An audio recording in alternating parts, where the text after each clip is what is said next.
In the spring of 1852, 7 women vanished from a remote plantation just outside Montgomery, Alabama. Their disappearance would go on to expose one of the darkest legal horrors in American history, a story where every atrocity was committed within the law.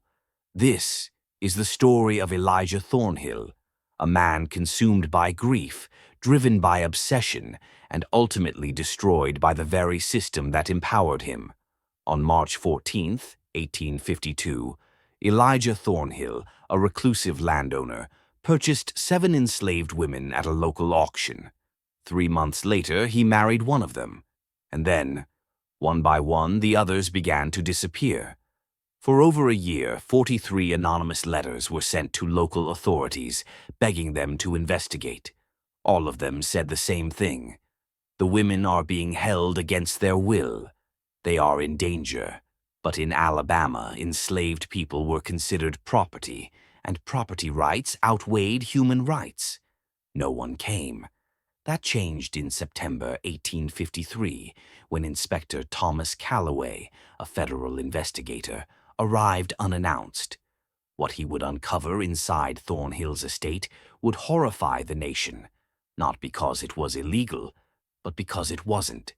To understand Elijah Thornhill, you have to go back 17 years earlier. On November 3, 1836, a fire tore through his home, killing his wife Margaret and their 2 daughters. Elijah was the only survivor. The fire, it turned out, wasn't an accident. It was deliberately set, part of a coordinated plan to help enslaved people escape north on what would later be known as the Underground Railroad. Elijah's life ended that night. He sold his business, his home, and disappeared into isolation on a remote 240-acre estate. For 15 years he lived alone, no workers, no visitors, consumed by a single obsession: revenge.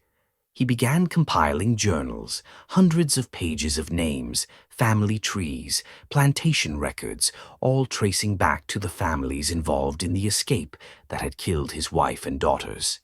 And then, in 1852, he made his move. The 7 women Elijah bought were no random purchase. Each had a direct connection to the families linked to the 1836 fire. Each was a descendant of someone who had been part of the escape. He brought them back to his estate, married one, Hannah, and locked the rest behind his gates. They were never seen in public again.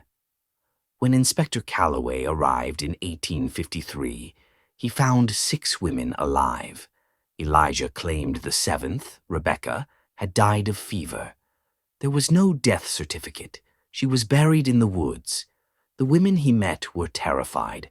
Not the dull fear born of slavery, but a deeper, sharper terror. Calloway suspected something far darker was happening, but legally Elijah had done nothing wrong. Then came the first breakthrough, a hidden letter. 6 months before Calloway's visit, Hannah had written a letter and smuggled it out of the estate. In it, she described what life inside Thornhill's house was really like. He does not beat us or starve us. We have food and clothes, but we are prisoners in ways more terrible than chains. Every day he asks questions about the fire, about our families, about the escape. He wants the truth, and he will stop at nothing to get it. She revealed the truth about Rebecca, too. She hadn't died of fever. She had refused to answer his questions, and Elijah responded by slowly cutting her food. First, smaller portions, then only bread and water. Then, nothing. Rebecca starved to death, and under Alabama law, that was legal. Hannah told Calloway about a second letter, one Rebecca had written before she died, hidden under the floorboards of a root cellar. Armed with this new evidence, Calloway obtained a federal search warrant.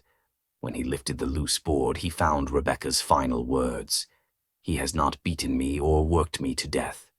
He has simply stopped feeding me.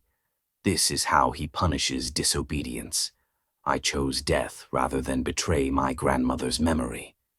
It was heartbreaking. It was undeniable. But still, it was legal. In November 1853, Elijah Thornhill was put on trial in federal court, accused of destruction of property under interstate commerce laws. It was the only way prosecutors could even attempt a case. The evidence was overwhelming. Hannah's letter, Rebecca's letter, testimony from the women themselves. The defense argued that Elijah had simply exercised his legal rights as a property owner. During cross-examination, Hannah delivered the most chilling line of the trial. He violated no law. That is the horror of it. Everything he did, every method he used to control us, was legal. The courtroom fell silent, and then the verdict came. Not guilty. Elijah Thornhill walked free. 17 years after the fire that destroyed his family, and just days after being acquitted, Elijah Thornhill stopped eating. For 11 days he refused all food and water. On the 12th, he was dead. In a letter left behind, he confessed, "The trial proved what I always knew, that I operated within the law even as I violated every moral principle. The law itself is the crime. Slavery corrupts both slave and master. It must be destroyed." In his will, Elijah freed the remaining women and left them his estate. Hannah sold the property. Most of the women went north. She herself moved to Philadelphia, where she lived quietly until 1889. The Thornhill estate burned to the ground in 1857, never to be rebuilt. Today, a small historical marker stands where it once was, a reminder of a case that forced America to confront a terrifying truth. Elijah Thornhill committed every atrocity within the law. He tortured, starved, and killed, and the system protected him. Because in 1853, America, cruelty wasn't a crime. It was property rights. What happened on that Alabama estate isn't just a story about slavery. It's a warning about what happens when the law stops protecting people and starts protecting power. If this story disturbed you, good. It should. Because the documents are real, the testimonies exist, and the questions they raise still haunt us today.